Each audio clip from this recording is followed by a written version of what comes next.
Bienvenue à tous pour cette nouvelle édition, la 26e cours. Ça fait plus qu'un an qu'on a commencé. Je ne pensais pas aller aussi loin, mais tant qu'à être parti. On va commencer avec un mot de prière. Notre Dieu, nous voulons te remercier de ce que nous sommes ton peuple, nous faisons partie de ton peuple et nous sommes à un endroit dans l'histoire où nous pouvons étudier attentivement l'histoire de ceux qui nous ont précédés. Et je te prie que tu puisses bénir ce temps, que tu puisses bénir notre réflexion, qu'elle nous soit utile, qu'on en tire de bonnes instructions pour savoir comment vivre et t'adorer aujourd'hui dans ce siècle présent mauvais, dans l'attente du retour de notre roi Jésus-Christ. On te remet cette journée, on te demande ta bénédiction sur le culte de ce matin qui va suivre et sur toute cette journée qui t'est consacrée. Et c'est en Jésus-Christ, notre Sauveur, que nous te prions. Amen. Alors, dans la dernière présentation, on a introduit la réforme anglaise. J'ai brièvement présenté les deux théories qui tentent d'expliquer le comment et le pourquoi de cette réforme. Donc, l'idée que ce serait simplement imposé d'en haut par la monarchie sur un peuple et une Église au mieux indifférente, au pire réticente à la réforme. Mais une autre théorie qui voit la réforme anglaise aussi comme un réveil spirituel, où il y avait une volonté, où il y avait des réformateurs, où il y avait une volonté de certains qui se sont convertis à la foi protestante. Et probablement la meilleure explication, c'est de reconnaître qu'il y a des éléments de ces deux écoles de pensée, sans dire que c'est exclusivement un ou l'autre, qui expliquent la réforme anglaise. Donc, on a retracé un peu le début de la réforme qui recommence bien avant Luther. On était remonté jusqu'au 14e siècle avec John Wycliffe et son successeur très tardif, là, mais qui a un peu repris le flambeau de distribuer la parole de Dieu en Angleterre, qui était William Tyndale.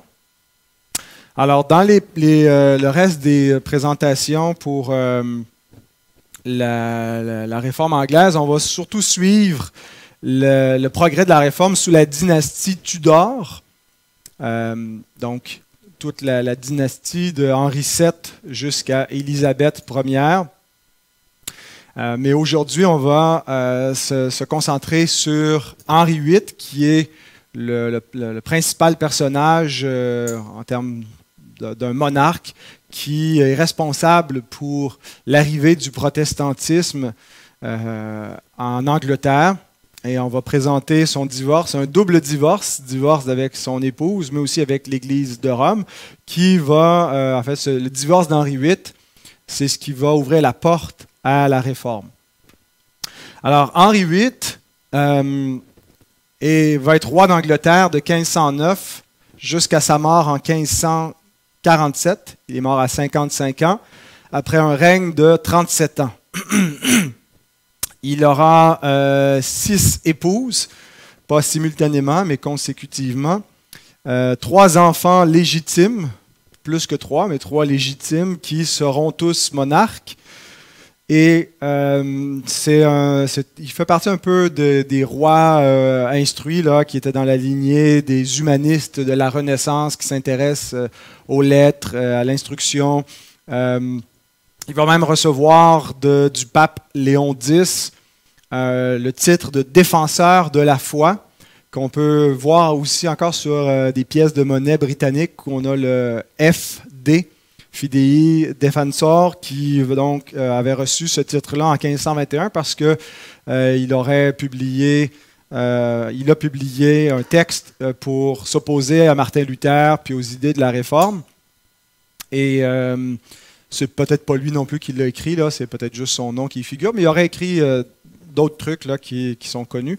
Un roi athlétique qui aime la musique, les arts. Alors, il est le fils de Henri VII, Alors, Henri Tudor, avant d'être Henri VIII, il est né en 1491. Il est le deuxième fils. Il y a un frère aîné, troisième enfant, parce qu'il y a aussi une sœur aînée. Alors, il est né de Henri VII, son père, qui est le premier de la dynastie des Tudors, qui a remplacé là, la maison de York. Henri VII, le père d'Henri VIII, c'était l'époux d'Élisabeth d'York, qui c'est ça, ont été monarques, le roi et la reine consort pendant un certain temps. Et Henri VII voulait un rapprochement avec l'Espagne. Et à l'époque, le roi et la reine d'Espagne, des personnages connus dans l'histoire, Ferdinand d'Aragon et Isabelle de Castille, sont eux qui ont, entre autres, financé Christophe Colomb. Alors, on est à l'époque là, de la découverte de l'Amérique, 1492. Henri VII, pour se rapprocher du royaume espagnol, propose un mariage entre son fils aîné, Arthur, et la fille de Ferdinand et Isabelle, qui est Catherine d'Aragon. Alors, le mariage a lieu en 1501. À l'époque, Henri, le jeune frère d'Arthur, a 10 ans. Mais Arthur meurt subitement après 20 semaines de mariage. Alors, tous les titres d'Arthur, il a fait qu'il était l'héritier de la couronne, le premier héritier de la couronne, le premier à la succession de la monarchie. Tout ça est transféré à son jeune frère, Henri. Alors, le père, Henri VII, propose de continuer ce partenariat conjugal avec l'Espagne en offrant que ce soit finalement son jeune fils qui remplace son frère et qui marie la veuve, que Henri donc puisse marier Catherine. Mais il y a une petite complication parce que dans le droit canon, dans la loi de l'Église catholique, on ne peut pas marier la veuve de son frère si le mariage a été consommé. Alors, Catherine prétend que le mariage n'a pas été consommé. Ils étaient quand même assez jeunes à leur mariage. Je n'ai pas fait le calcul, mais c'était des mariages là, monarchiques, d'arrangement de famille. Là, ils ne vivaient pas nécessairement encore ensemble. Et puis, donc, ils ont besoin d'une dispense papale pour que ce second mariage puisse avoir lieu, que le droit canon puisse être suspendu pour que ce soit un mariage légitime. Bon, ça n'a pas lieu. Il y a des complications par la suite entre l'Angleterre et les autres pays d'Europe qui fait que ce projet est mis sur la glace. Henri VII, le roi d'Angleterre, meurt subitement en 1509 et donc son fils lui succède, prend le nom d'Henri VIII et il devient donc roi d'Angleterre. Il est très jeune, il a 17 ans, presque 18 ans. Et il annonce qu'il épousera Catherine d'Aragon. Alors, malgré que la question de la dispense papale n'est pas encore tout à fait réglée, mais elle le sera sous peu. Alors, il est un peu plus vieux que ça. Il ne devait pas tout à fait ressembler à ça non plus là, quand il s'est marié à 18 ans. Ils ont une première fille en 1510 qui est mort-née. Ils ont ensuite un garçon en 1511 qu'ils nomment Henri et qui meurt à 7 semaines. En 1514, elle fait une fausse couche. En 1516, elle accouche d'une fille, Marie, qui va devenir Marie Première, la seule enfant donc qui va survivre de l'union entre Henri VIII et Catherine d'Aragon. Et elle a une autre grossesse qui, finalement, c'est une fille qui est également mort-née en 1518. Henri voulait désespérément avoir un fils comme héritier. Jusqu'à présent, il n'y avait eu que des rois en Angleterre. Il y avait eu une reine, là, je pense, dans les années 1200, mais qui n'avait pas régné finalement. Là, elle était destinée au trône comme successeur de son père, comme héritière, mais ça n'avait pas eu lieu. Et donc, les reines d'Angleterre n'étaient que des reines consorts, c'est-à-dire elles ne sont pas le monarque régnant, sont le monarque consort qui a le titre par union. Et donc, ce que Henri craignait, c'est que si sa fille Marie, c'est elle qui a le titre, ben, en se mariant, la maison Tudor, la dynastie Tudor, va passer à une autre famille, un autre nom, celui du mari de sa fille. Alors, il voulait assurer sa lignée en ayant un héritier mâle légitime. Henri a eu au moins un autre fils d'une de ses maîtresses. C'était chose connue à l'époque que les rois d'Europe avaient des maîtresses. C'était, on ferme un peu les yeux là-dessus, il n'y a personne qui blâmait trop les rois de cette conduite-là. Mais donc, il a un fils qui s'est appelé Henri Fitzroy, qui veut dire Henri, fils de roi, et qui n'était pas un fils légitime, mais que Henri VIII a tenté de légitimer par des lois au Parlement, en lui donnant aussi des titres de noblesse, et alors que finalement il s'apprêtait à régulariser la situation de ce fils-là, il est mort de la tuberculose en 1536. Alors, c'était difficile pour lui de pouvoir avoir un héritier mâle pour perpétuer sa lignée. Parfois, on fait un peu une caricature, là, que Henri VIII voulait se divorcer parce qu'il était lassé de sa femme, puis il en voulait une plus jeune, une plus belle. Il n'avait pas besoin de se divorcer pour avoir des liaisons avec d'autres femmes. C'était un problème du point de vue de la moralité, mais ça n'allait pas changer la légitimité du roi. Ils avaient des maîtresses, même les épouses, souvent, des rois étaient au courant et fermaient les yeux sur cela. Donc, pourquoi est-ce qu'Henri voulait divorcer? S'il pouvait avoir des maîtresses, il avait même pu, à quelque sorte, légitimer un de ses enfants non légitimes. Je pense que, en fait, la raison officielle d'Henri, on peut être cynique en disant que c'est juste une raison bidon, mais je pense qu'il a vraiment fini par croire que son mariage avec Catherine était maudit de Dieu. En raison de toutes les fausses couches, tous les enfants décédés, l'incapacité à avoir un fils, comment est-ce qu'il interprétait ça vraiment comme un signe de la malédiction de Dieu sur cette union qui finalement déplaisait à Dieu et qui lui attirait que Dieu n'allait pas préserver sa lignée. Et entre autres, parce qu'il avait transgressé le droit canon. Et il y a ce texte de Lévitique 20, verset 21, qui dit « Si un homme prend la femme de son frère, c'est une impureté. Il a découvert la nudité de son frère. Ils seront sans enfant. » Alors, il voyait directement sa situation. Ils seront sans enfant. Je ne peux pas avoir de fils. Mon mariage est maudit de Dieu.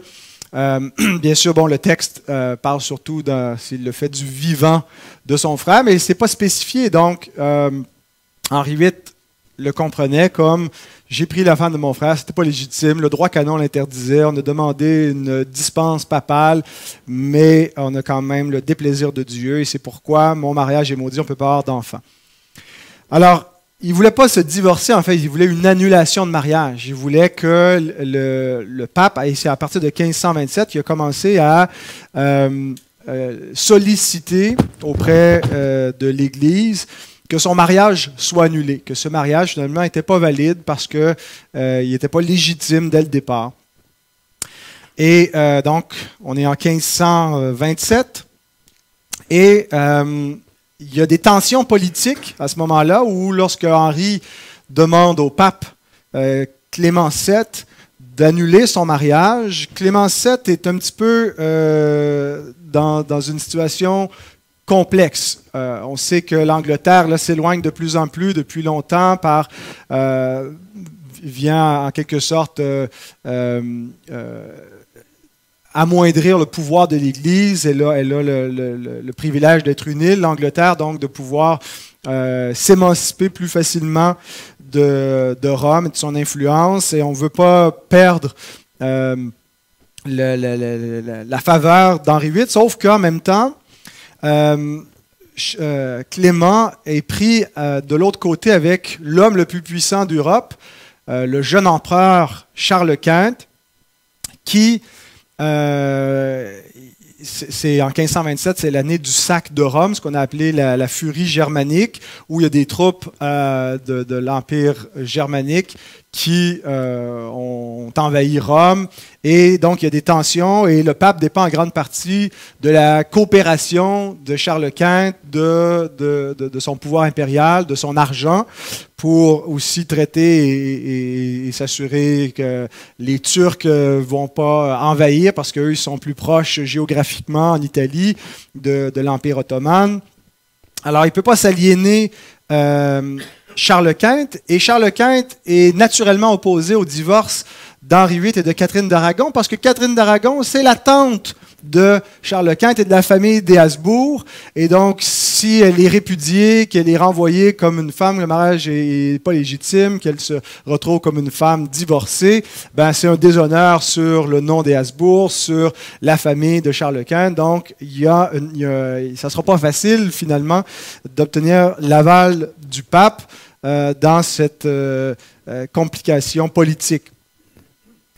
Alors, les ecclésiastiques du pape font valoir que le mariage, non, est tout à fait légitime, que l'interdit du livre du Lévitique, c'est pas de manière absolue, parce qu'ailleurs, dans le Deutéronome, il y a la loi du Lévirat qui dit que si un couple meurt sans enfant, le frère du défunt va reprendre sa veuve et aura une descendance pour son frère. C'est d'ailleurs cité par les docteurs de la loi à Jésus dans Matthieu 22. Et donc, ils font valoir que le mariage est légitime. Alors, le pape, jusque-là, refuse d'annuler le mariage. Henri ne va pas abandonner si facilement son idée de divorce ou d'annulation de mariage. Et tout ça devient ce qui a été appelé la grande affaire du roi. Le problème urgent du roi de vouloir se séparer de sa femme depuis 1527. Alors tout le monde en parle, surtout parmi les ecclésiastiques et les humanistes anglais. Les gens prennent position, on se divise pour ou contre. On pense, il y en a qui sont favorables au roi, probablement ceux aussi qui veulent avoir une promotion à la cour d'Henri VIII soutiennent le roi, d'autres qui sont plus soucieux d'être fidèles à l'orthodoxie, à l'unité de l'Église, s'opposent à ce projet. En 1528, il y a un tribunal ecclésiastique en Angleterre où Catherine implore son mari d'admettre la validité de leur mariage. Elle dit « Je prends Dieu et les hommes à témoin que j'ai été pour toi une épouse entièrement humble et obéissante. » Alors, toute cette disputation devant ces légats en Angleterre dure environ 2 mois. Le pape Clément VII demande que l'affaire soit jugée à Rome, devant lui, en 1529. Alors, depuis le commencement, le roi avait mandaté son cardinal, qui n'est pas juste un cardinal, mais qui était aussi un peu comme le premier ministre. Là, le titre officiel, c'est pas le chambellan, comment on dit ça? Non, ben, il était cardinal, mais il était aussi, comme la première ministre là, d'Allemagne, on dit, voilà. Alors, c'était le chancelier. Alors, il y avait à la fois un rôle politique et un rôle religieux. Le cardinal Wolsey, qu'on a vu brièvement dans la dernière rencontre, qui avait déclaré William Tyndale hérétique, qui devait être brûlé. Alors, Wolsey va représenter le roi devant le pape. Il y aura et l'échec de Wolsey d'obtenir le divorce, l'annulation, va le faire tomber vraiment en disgrâce vis-à-vis de son monarque. Il perd sa position, confiscation de ses biens et il est mis en accusation pour trahison. Il va mourir avant d'arriver à son procès. Il aurait probablement été condamné à être décapité ou quelque chose comme ça, mais meurt en chemin, donc en 1530, va être remplacé par Thomas More, qui a écrit l'Utopie, un livre connu, qui était un humaniste, ami d'Éraste, qui va lui aussi perdre la tête là, dans l'affaire du divorce du roi. Alors, donc, tous ces événements, ces retournements, la mort de Wolsey, amènent aussi l'entrée en scène de deux personnages cruciaux pour la réforme anglaise. Thomas Cromwell, c'est date 1485 à 1540, et Thomas Cranmer, 1489-1556. Donc, deux Thomas à ne pas confondre. Celui de gauche, Cromwell, c'est l'homme politique. C'est un homme d'État, c'est pas donc un ecclésiastique. Cranmer, c'est l'homme, le théologien, donc qui va faire progresser la réforme sous l'angle de la théologique, si on veut, tandis que Cromwell, lui, est celui qui assure le progrès de la réforme sous l'angle politique. Alors, commençons avec Cromwell. Qu'est-ce qu'il vient faire dans cette histoire? Alors, l'image qu'on voyait avant, c'est plus vers la fin de sa vie. Là. Il est un peu plus jeune au moment de son entrée en scène. En fait, il a commencé déjà à cheminer autour de la cour d'Henri VIII, alors qu'il était membre de la maison du cardinal Wolsey, celui-là qui a échoué à avoir le divorce de la part du pape. Donc, dans les années de 1516 jusqu'à 1530, il a travaillé sous le cardinal Wolsey. Il n'est pas tombé avec son maître, il a réussi à se dégager, même s'il était vraiment le numéro 2 après Wolsey. Et c'est lui qui va devenir le bras droit du roi, le principal conseiller lorsque Thomas More va être décapité. C'est lui qui va être le chancelier et va occuper le premier rang. Le roi s'occupe plus ou moins là, au jour le jour là, des affaires politiques. C'est Cromwell qui va être celui qui est à l'avant-scène. Et Cromwell est favorable à la réforme. Pendant qu'il travaillait dans la maison du cardinal Wolsey, voyageait beaucoup en Europe, et puis voit ce qui se passe en Europe, voit la réforme, voit des changements dans la société, des royaumes en quelque sorte qui prennent de leur indépendance par rapport à Rome. Et vraiment, c'est le visionnaire, c'est celui qui voit l'avenir de l'Angleterre et il considère que la réforme, c'est ce qu'il faut en Angleterre pour que ce pays puisse vraiment prendre toute son émancipation et devenir, concrétiser ses ambitions impériales. Hein, ne plus juste être un royaume vassal du Saint-Empire romain germanique, mais être un empire en lui-même. Et donc, il va être l'acteur qui va faire adopter des réformes par le Parlement qui vont ouvrir la porte à des réformes théologiques. Mais, entre autres, si on veut, le coup de génie pour assurer la pérennité de la réforme, c'est qu'il va développer, il va utiliser la réforme pour développer l'économie de l'Angleterre. Entre autres, ce qu'il fait, c'est qu'il est responsable de la dissolution des monastères. Toute l'économie du Moyen Âge, il y avait donc beaucoup de vocations monastiques, beaucoup de monastères un peu partout en Europe et en Angleterre.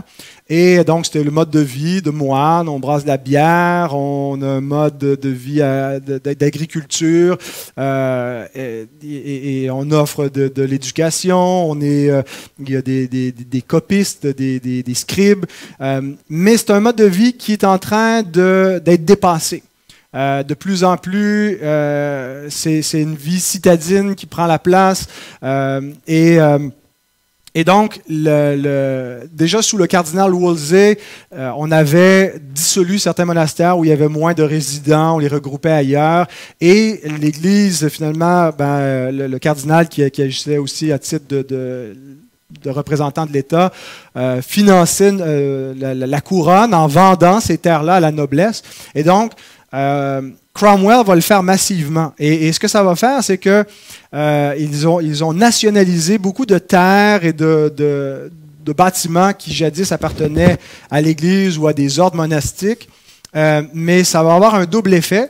D'un côté, ça fait rentrer de l'argent pour la couronne, parce que c'est du capital en vendant cet argent-là à la noblesse. Et ça va lier la noblesse avec un peu la fin d'une forme de catholicisme, la fin de la vie monastique, et la noblesse finalement qui acquiert des terres, qui acquiert et qui va faire de l'argent avec ça, qui va avoir des seigneuries, obtient des titres, bien eux ont un grand intérêt économique. Finalement, ce que ce ne soit pas l'Église qui ait ce pouvoir-là, mais que c'est un pouvoir qui appartienne au roi d'Angleterre, qui soit complice avec la noblesse. Alors, la noblesse fait beaucoup d'argent, et c'est quand Marie Ière va essayer de réimposer le catholicisme, elle va se buter, entre autres, à l'intérêt économique de la noblesse, qui a profité beaucoup de la réforme, a fait de l'argent avec ça, et ne veut pas nécessairement revenir à un catholicisme qui va les désavantager sur le plan financier.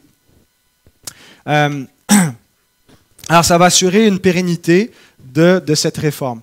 On se souvient aussi qu'en 1536, Cromwell était celui qui intercédait pour que William Tyndale ne soit pas exécuté, comme il a été sous Charles Quint, qu'il soit retourné en Angleterre et probablement s'il avait pu survivre un bout de temps, il aurait pu entrer dans les bonnes grâces du roi Henri VIII et être un des réformateurs à long terme en Angleterre pour ce qui se faisait, mais il est mort avant. Alors, il était favorable à la diffusion de la Bible et a certainement facilité la suite du travail de Tyndale et la publication là, des différentes versions de la Bible qui ont suivi en Angleterre. Donc, voilà pour Cromwell.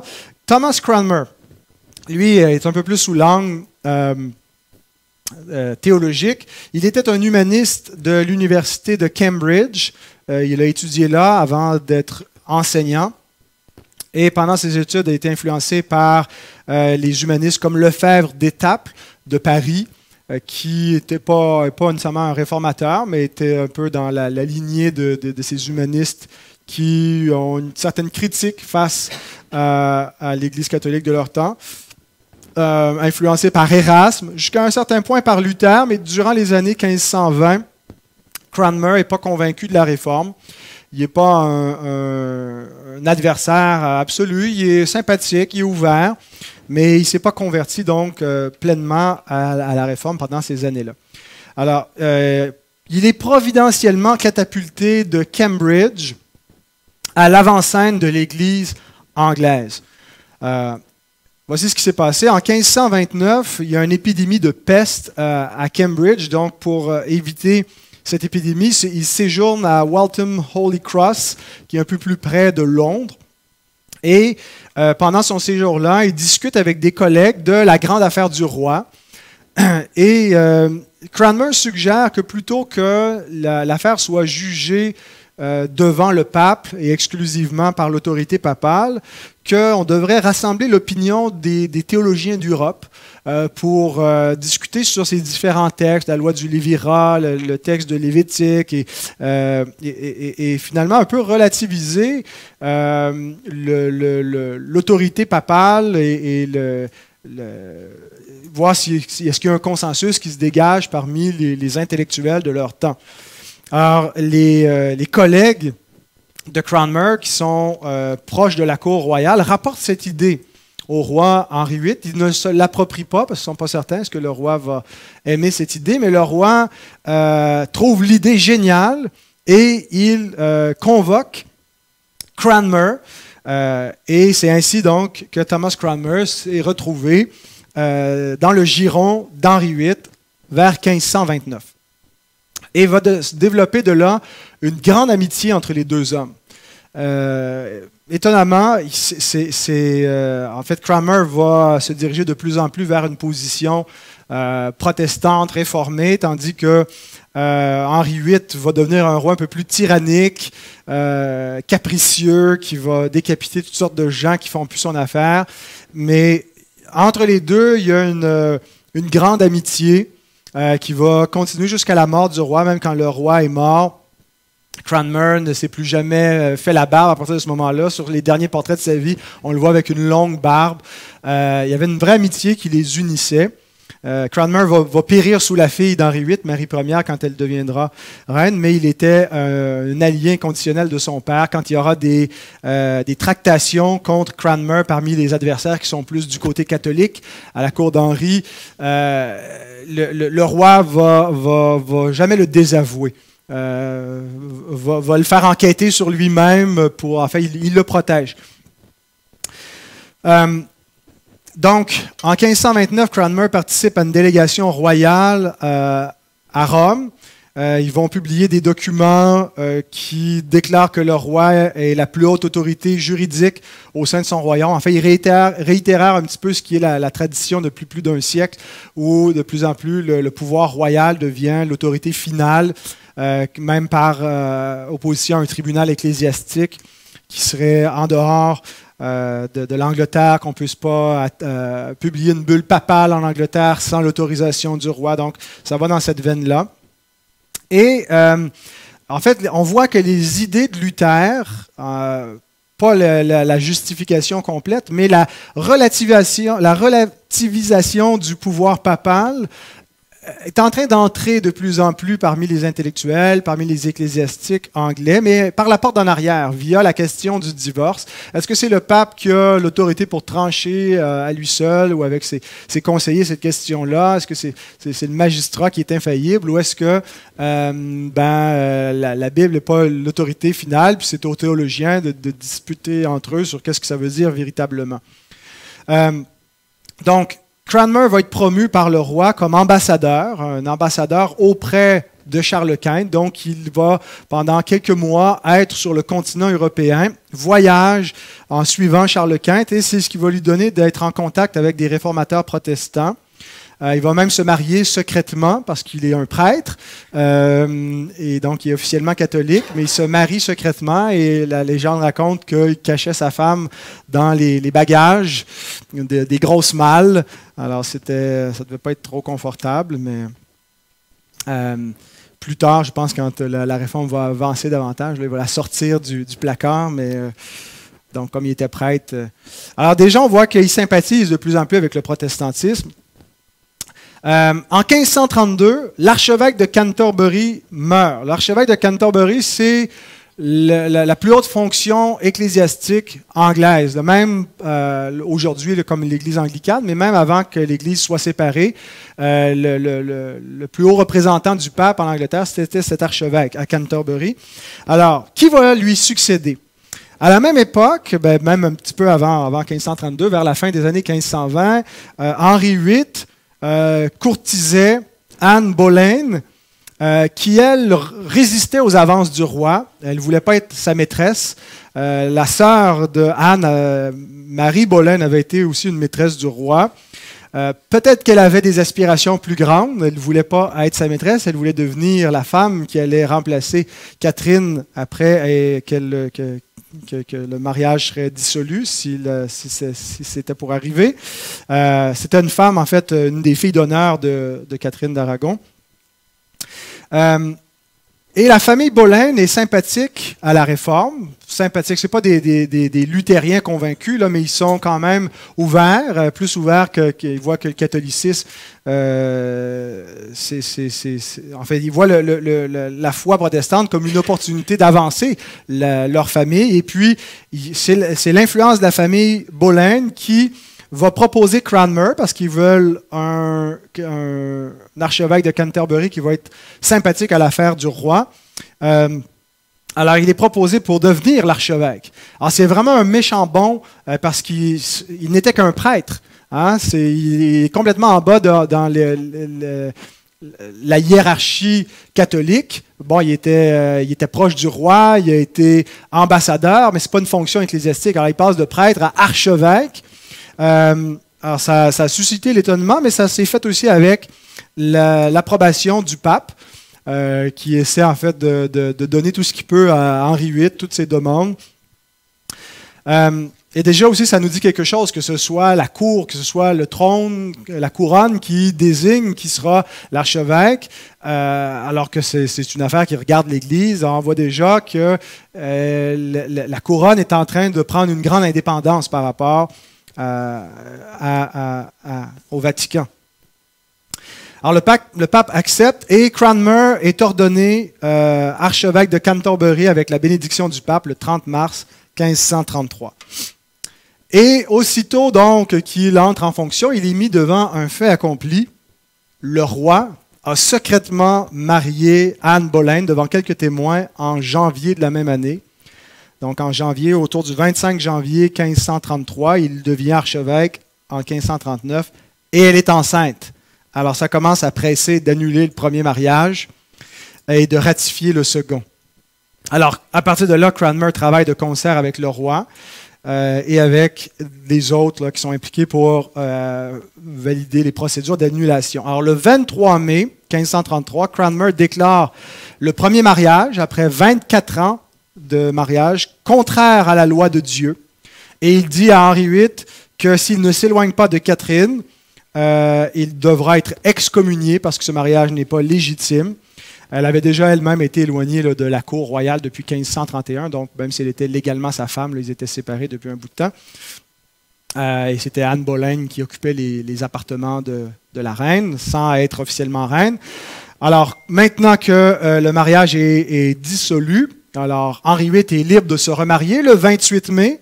Alors, à peine une semaine après, Cranmer officialise le second mariage avec Anne Boleyn. Et le 1er juin, Cranmer couronne la nouvelle reine. Catherine devient princesse douairière à titre de veuve du prince Arthur Tudor.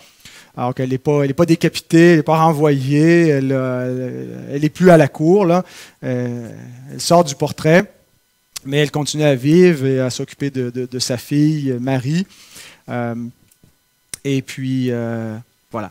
Alors, le divorce d'Henri VIII va entraîner un second divorce, le divorce avec Rome. Lorsque Clément VII apprend que le mariage a été annulé par son nouvel archevêque de Canterbury qu'il vient de nommer, Clément VII excommunie Henri VIII, excommunie Cranmer et tous ceux qui supportent le roi dans cette affaire. Et il donne au roi quelques semaines pour répudier Anne. Il lui dit, vous avez jusqu'à la fin septembre pour répudier cette femme, ce mariage n'est pas légitime. Anne accouche le 7 septembre d'une fille qu'il nomme Élisabeth, c'était le nom de sa mère, qui va devenir Élisabeth Ier. Et Cranmer la baptise et devient son parrain, donc il ne semble pas vouloir tenir compte du décret ou de ce que le pape leur a déclaré, de l'avertissement papal. Alors, l'année qui suit le mariage, Cranmer supervise la révision du droit canon et il y a plusieurs réformes qui vont être adoptées qui sont nécessaires à la poursuite des choses. Qu'est-ce qu'on fait maintenant avec une église? Comment est-ce qu'on fonctionne alors que l'archevêque, le roi ont été excommuniés par le pape? Qu'est-ce que ça implique? Comment est-ce qu'on réorganise l'Église à partir de là?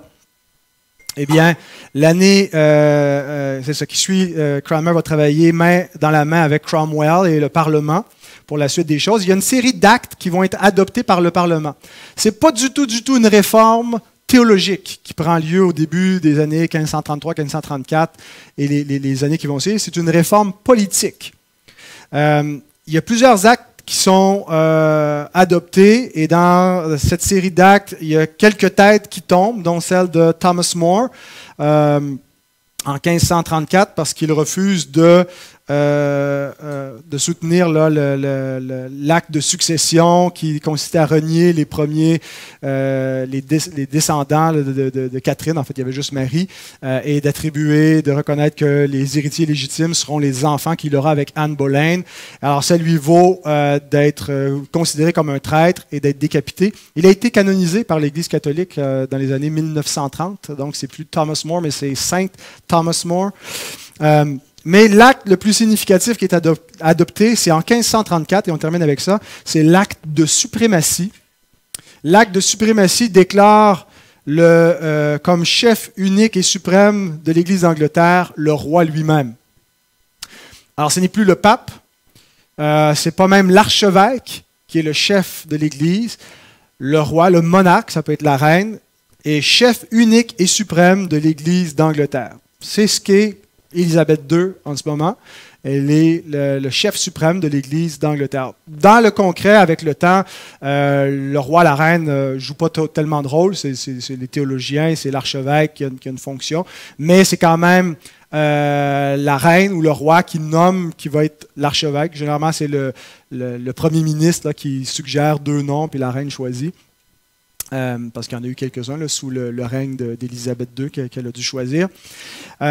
Donc, chef unique et suprême de l'Église d'Angleterre, tous doivent prêter serment d'allégeance au roi comme chef de l'Église, est adopté l'acte de trahison. Ceux qui refusent de le faire sont des traîtres qui vont payer le prix. Alors, en gros, ce que ça veut dire, c'est que l'Église demeure catholique. Elle conserve une théologie catholique au niveau des sacrements, au niveau de la sotériologie, la doctrine du salut. Mais il n'y a plus de pape. Elle est affranchie de Rome. Donc, on a une nouvelle Église, l'Église anglicane, qui au commencement, donc, c'est une Église anglo-catholique, mais il n'y a pas de pape. Il n'y a pas de réforme théologique, sauf que ces événements-là, cette séparation d'avec Rome, va donner à l'Église anglicane l'indépendance par rapport à Rome pour que, sous Henri VIII, progressivement, mais surtout sous Édouard VI, son fils, soit adopté des réformes théologiques qui vont être introduites par Cranmer et par d'autres théologiens convaincus de la réforme et qu'il faut amener une pleine réforme protestante comme il y a en Europe, chez les luthériens, chez les réformés, amener les mêmes idées en Angleterre. Et c'est ce qu'on va voir donc dans les prochains cours. Alors ça, c'était vraiment la porte qui s'est ouverte pour la suite des choses avec le divorce, le double divorce d'Henri VIII. Ouais, Bloody Mary, c'est Marie Tudor. De Catherine, Henri VIII et Catherine d'Aragon. Oui, oui. Le protestantisme avait vraiment mauvaise presse dans les premières années parce que c'est l'affaire du divorce d'un roi.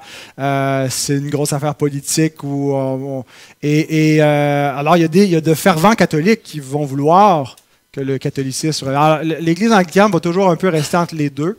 On va voir comment ça va évoluer, là, surtout. Et ça aide à comprendre aussi un peu la forme de l'Église anglicane, le High Church qui est très anglo-catholique, le Low Church qui est très puritain, réformé.